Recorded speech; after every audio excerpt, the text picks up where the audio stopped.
दोस्तों बहुजन समाज से जुड़ी, अच्छाई व सच्चाई से जुड़ी, किसानों से जुड़ी, मजदूरों से जुड़ी, गरीबों से जुड़ी, डॉक्टर रितु सिंह से जुड़ी, बहुजन समाज के सभी नेताओं से जुड़ी और बहन जी से जुड़ी, आजाद से जुड़ी हर छोटी बड़ी जानकारी के लिए आप अपने बहुजन एवं जनहित मीडिया चैनल को सब्सक्राइब अभी करें और दोस्तों इस वीडियो को लाइक अभी कर दें, क्योंकि दोस्तों आपका एक लाइक हमारा हौसला बढ़ाता है और हम नई नई वीडियो आपको देखने के लिए लाते रहते हैं। तो आइए दोस्तों इस वीडियो को शुरू करते हैं। जो 170 दिन से डॉक्टर रितु DU के गेट 8 तक फैकल्टी के फ्रंट में बैठी हुई है धरने पर, लेकिन आज तक बहन को न्याय नहीं मिला है। और मैं सभी किन्नरों से हाथ जोड़कर विनती करती हूँ कि बहन का तन मन धन से साथ दो। ये आपकी बेटी, पूरे देश की बेटी है, पूरे Bahujan Samaj SC ST minority OBC की बेटी है। ये अकेली हमारी बेटी नहीं है, ठीक है। जब आए दिन हमारे हजारों बेटियों के साथ गलत होता है, लेकिन इस बहन का मुझे गर्व है जो अपने न्याय के लिए ये 170 दिन से DU के गेट 4 पर बैठी है। लेकिन ये मनुवादी सरकार आज भी जो सविता रॉय वाइस चांसलर है उसको गिरफ्तार नहीं कर रही, और क्योंकि वो मनुवादी है। और ये बीजेपी की सरकार जब जब सत्ता में आती है हमारे SC ST OBC माइनॉरिटी के साथ जाति धर्म की लड़ाई करती है। ये हमें नीचा दिखाने की कोशिश करती है, लेकिन हम बाबा साहब अम्बेडकर के बच्चे था, लेकिन हम डरने वाले नहीं। हमारे रगों में बाबा साहब का खून है। जब उस टाइम बाबा साहब नहीं डरे, लेकिन ये इसी तरह ये बहन नहीं डर रही। पूरा बहुजन समाज साथ है और मैं सभी किन्नरों अभी तमा के लिए आई हूँ। पूरा किन्नर समाज भी बहन के साथ है। बहन इस लड़ाई में अकेली नहीं है, पूरे देश की बेटी है।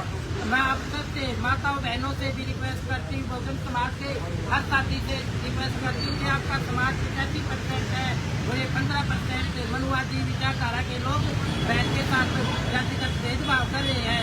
ये अकेली बहन के साथ तो होना है, लेकिन एक ममता मेहरबा बहन के साथ भी गलत हो रहा है। और पूनम जाटव के साथ भी ऐसा ही हुआ था। वो अपने समाज की प्रोफेसर थी, उनको भी नौकरी से निकाल दिया था। उसकी लड़ाई में भी हमने साथ दिया था। पूरा बहुजन समाज साथ आओ, तन मन धन से बहन का साथ हो। सभी को जय भीम, नमो बुद्धाय। साथियों, जैसे आपने देख ही लिया, मुझे मैं उम्मीद करती हूँ बहुत सारे लोग जुड़ गए हो लाइव से। और आज धरने के 169 दिन पूरे हुए हैं। एक भी दिन ऐसा नहीं है कि हमारे हौसले कम हुए हो, एक भी दिन ऐसा नहीं है हमारी हिम्मत कम हुई हो। सब आप सबका साथ सपोर्ट जो इतना भर भर के आपने 6 तारीख को दिया, और उसके बाद भी 6 तारीख से लगातार फोन कॉल्स आने, मैसेजेस आने, अगला क्या है बहन, अगला एक्शन प्रोग्राम क्या है, हमने जीतना है। जितने भी लोग फोन करते हैं वो ये कहते हैं कि इस जंग को जीतना है, इस लड़ाई को जीतना है। ये मान सम्मान की लड़ाई, ये वाक्य में साथियों मुझे खुशी है इस चीज की, जो मैं पहले दिन से ये बात बोलती आ रही थी कि हाँ, मैं ये बात पहले दिन से बोलती आ रही थी कि ये मान सम्मान की लड़ाई है, ये समाज की लड़ाई है, ये हमारी अपनी होंद, सेल्फ रिस्पेक्ट, डिग्निटी की लड़ाई है। तो अब इस डिग्निटी की लड़ाई को लड़ने के लिए आप सबका जो साथ मिला, मैं उम्मीद करती हूँ आगे भी ऐसा मिलेगा। बहुत सारे साथी आए हैं, मैं चाहती हूँ आप लोग सब अपनी बातें रखो और आप लोग बस कुछ दिन का इंतजार करो। बड़ा एक्शन प्रोग्राम क्या है वो जल्दी आपके बीच में लाएगा। लेकिन अगेन बार बार ये चीज बोलना चाहती हूँ, जो पुलिस के साथ कॉन्स्पिरेसी हुई, पुलिस ने कॉन्स्पिरेसी करके जिस तरीके से पहला हमारा प्रोटेस्ट हटाया, पुलिस ने कॉन्स्पिरेसी करके जिस तरीके से संगी गुंडों के साथ मिलकर आशुतोष पे अटैक करवाया, पुलिस कॉन्स्पिरेसी करके जिस तरीके से यहाँ पे जासूस छोड़ती है। सबसे बड़ा क्राइम अगर इसमें कोई कर रहा है तो वो पुलिस एडमिनिस्ट्रेशन है। जो संगी गुंडे जो यूनिवर्सिटी में है, चाहे वो वाइस चांसलर से लेके चाहे वो RSS के ग्रुप जो नीचे ठन्नी चवन्नी बैठे हैं, ये सब एक साजिश के तहत कर रहे हैं, जिसमें पुलिस का जो सबसे बड़ा कॉन्स्पिरेसी का रोल है। और इस देश का कानून, मैं पूरे आश्वासन से कह रही हूँ, जो इस क्रिमिनल कॉन्स्पिरेसी में शामिल है सब जेल की सलाखों के पीछे होंगे। और ये जो अभी 4 दिन पहले, परसों 3 दिन पहले गार्ड्स ने, हमें पहले से ही शक था एक गार्ड पे, जिस तरीके से वो हरकतें करती थी, आग हमारे बीच में बैठना, यहाँ की खबर लेके जाना, बार बार हमारी आपत्तिजनक फोटो की थी। अब उसमें जो हमने कंप्लेंट करवाई है, आज हम FIR लेने जाएंगे। ये FIR हुई तो दो, वो हमारी फोटो किसको ट्रांसफर करती है, क्योंकि जिस दिन साथी आशुतोष पर अटैक हुआ उस दिन पुलिस ने ही यहाँ से इन्फॉर्मेशन मंगवाई थी और उसको यहाँ पे spy agent vice chancellor proctor ने रखा है, सविता रॉय के राही। वो कहाँ जाती है इन्फॉर्मेशन, उसका आज हम FIR की कॉपी लेने जाएंगे। सभी साथियों को मेरा जय हिंद। साथियों, आज धरने के 70 दिन पूरे हो चुके हैं।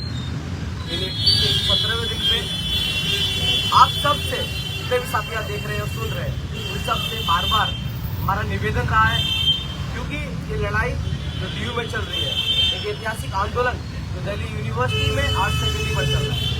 आप सबका एक एक व्यक्ति का, एक एक साथियों का, एक एक भाई, एक एक बहन जो लोग देख रहे हैं, चाहे वो बड़े हो या बुजुर्ग हो, उन सबका साथ बेहद जरूरी है। आप सब लोगों ने दिया। अभी क्या हुआ या आने वाले टाइम तक क्या होगा या पीछे क्या हुआ, ये सब आप सबको बखूबी पता है, क्योंकि दिल्ली विश्वविद्यालय अच्छे जान चुका है कि हम लोग उनसे बिल्कुल नहीं डरे। मैं बार बार ये क्यों करता हूँ रिपीट, क्योंकि ये लोग चाहते हैं हमको डराना। ये लोग चाहते हैं कि इनको कैसे भी करके पीछा किया जाए, इन लोगों को मार के, इन लोगों को सस्पेंड करा के, इन लोगों को नौकरी से निकाल के, इन लोगों को तमाम तरह के और रास्ते गेट बंद करके या फिर महिला गार्डों से अटैक करवा के या और झूठे आरोपों से इनको कैसे पीछे वापस किया जाए, फिर डराया जाए। इन लोगों ने पूरी कोशिश की। पहले डॉक्टर पे अटैक करा गया, फिर विजयनगर में एक मुझ पर अटैक कराया। उसके बाद जो उस दिन 8 फैकल्टी पर यहाँ हुआ 5 तारीख की रात में, मेरे पूरे 2 हाथ जला दिए।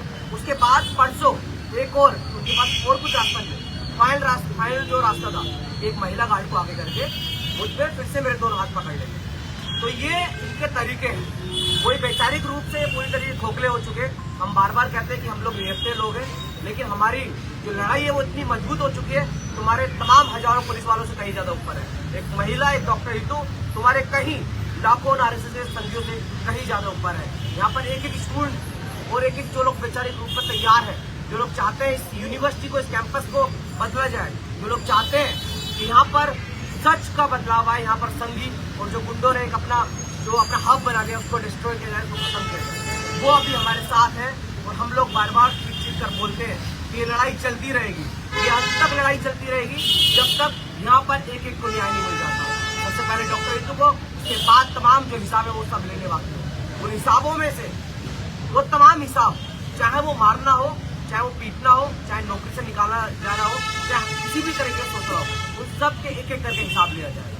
सुन रहे होंगे लाइव से बहुत सारे लोग, देख भी रहे होंगे, उनके लोग RSS से बिठा रखे हैं, तमाम तरीके के स्पाई बिठा रखे हैं आसपास, वो भी सुन रहे होंगे। उन सबको बार बार चीख चीख के बता देते हैं कि हम लोगों का भी हिसाब बाकी है, सब कुछ याद रखा जाएगा, सब कुछ, तुम चाहे कुछ भी कर लो, वो सब याद रखा जाएगा। डॉक्टर हितू की इस लड़ाई को मैं फिर से अपना सलाम पेश करता हूँ, मैं फिर से जय हिंद बोलता हूँ। जय हिंद। मैं एक और चीज इसमें ऐड करना चाहूंगी कि देखो, ये चीज याद रखना, खासकर मेरे शोषित वर्ग के लोग, पता है ना इस चीज का कि हम सदियों से बताएं, जस्ट करवट ले रहे हैं और देखो इनको कितनी मिर्ची लगती है। और ये जितने भी पुरुष हैं दलित, शोषित, पिछड़े समाज के, वंचित समाज के, मैं आपको एक चीज बता दूं, ये आखिरी हथकंडा और था जो इन्होंने एक लेडी गार्ड के राहे साथी आशुतोष पे करना चाहा कि किसी लेडी गार्ड को आगे करो, वो कैमरा लेके जाएंगे, क्योंकि उनको हमारी तरफ से रिप्रेजेंटेटिव वार्निंग है कि अगर आप हमें शूट कर रहे हैं तो हमें बताएं हमारी फोटोज वीडियोस कहाँ जाती है, क्या परमिशन है आपके पास, क्योंकि आप किसी स्पाई एजेंट या किसी क्रिमिनल कॉन्स्पिरेसी की वो हो सकती है, क्योंकि हम पे अटैक हुआ है या आप किसी को फोटो दे रही हैं आगे, कोई हमारा पीछा करने के लिए दे रही कि हम कब निकले, ये वो सारी चीजें। तो ये चीज समझने की जरूरत है,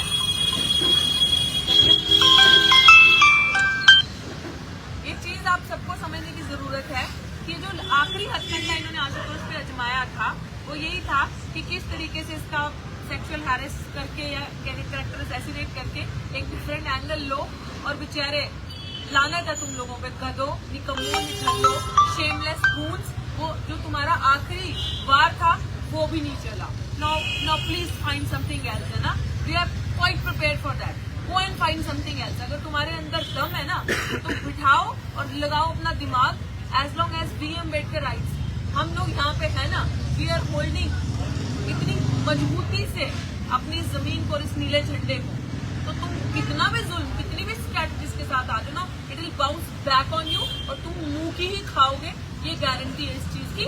आखिरी हथकंडा था एक महिला को, एक मैं जिसे कहती हूँ मंद बुद्धि, बेवकूफ, नलायक महिला, तेरे भी आगे औलाद होगी, तेरे भी आगे आगे बच्ची होगी, तो किसी में ये एक्ट करने से पहले तुझे सोचना चाहिए था तूने क्या किया। और ये उसको, उसकी कोई हैसियत नहीं है, उसको करवाने वाले जो वाइस चांसलर अंदर बैठे हैं, जो प्रॉक्टर अंदर बैठी है, ये शह दे के के ऐसे लोगों को आगे करें। But I think we are successfully fail in that. And मैं अब चाहती हूँ कि जो मेरे पीछे साथी आए हैं वो सब दूर दूर से आए, अपनी बात रखना चाहते हैं और आप बताएं आंदोलन की क्यों जरूरी है। लोग जो देख रहे हैं वो भी जुड़ना चाहते हैं कि मुट्ठी भर साथी कितने मजबूत है। और यही कहूंगी बाकियों के बोलने से पहले कि गिद्धड़ों की धार से ना शेर डरते नहीं है, और ये अम्बेडकर के शेर है और तुम्हें बताएंगे आने वाला कल किसका हो। राहुल सारी लाइटों से ये रितु और तमाम साथी आशुतोष और सोनू चोपड़ा जो किन्नर समाज से हमारे बीच है, मैं सभी का बहुत बहुत आभार धन्यवाद। लड़ाई पहले दिन से क्लियर है और लड़ाई क्लियर है, इसलिए सही तरीके से लड़ी भी जा रही है। मैं सबसे पहले रितु और रितु के साथी आशुतोष और तमाम साथियों को बधाई देता हूं कि जो लड़ाई जिस उद्देश्य के लिए पहले दिन से लड़ी गई थी उस उद्देश्य पे वो लड़ाई कायम है और उस उद्देश्य को लेकर के लड़ाई प्रतिदिन आगे बढ़ रही है। जो साथी लोग ये कह रहे हैं देश भर से कि अंजाम क्या होगा, मैं पहले दिन से कह रहा हूँ कि मुझे नहीं पता क्या होगा, लेकिन इतना तो तय है कि रितु बैठी है, वो जिस उद्देश्य और जिस निश्चय के साथ यहाँ बैठी है और तमाम देश के बहुजन समाज के लोगों का स्नेह उसके साथ है। जब जब पुकारा गया, जब जब बुलाया गया, तब तब लोग यहाँ पहुंचे हैं और तो और तमाम बहुजन महापुरुषों की पहचानती के साथ ऋतु आगे बढ़ रही है। मैं एक बात निश्चित रूप से कह सकता हूँ कि ऋतु यहाँ से मान सम्मान के साथ उठेगी, न्याय लेकर उठेगी, नौकरी भी मिलेगी और सबसे पहले न्याय मिलेगा और जिन लोगों ने अन्याय किया है वो लोग जेल जाएंगे और ये लड़ाई कुछ दिन तक जारी रहेगी, तब तक ये काम नहीं होगा। धन्यवाद।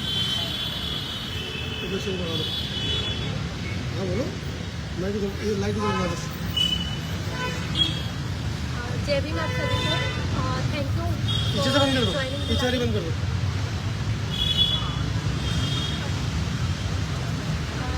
For joining the life.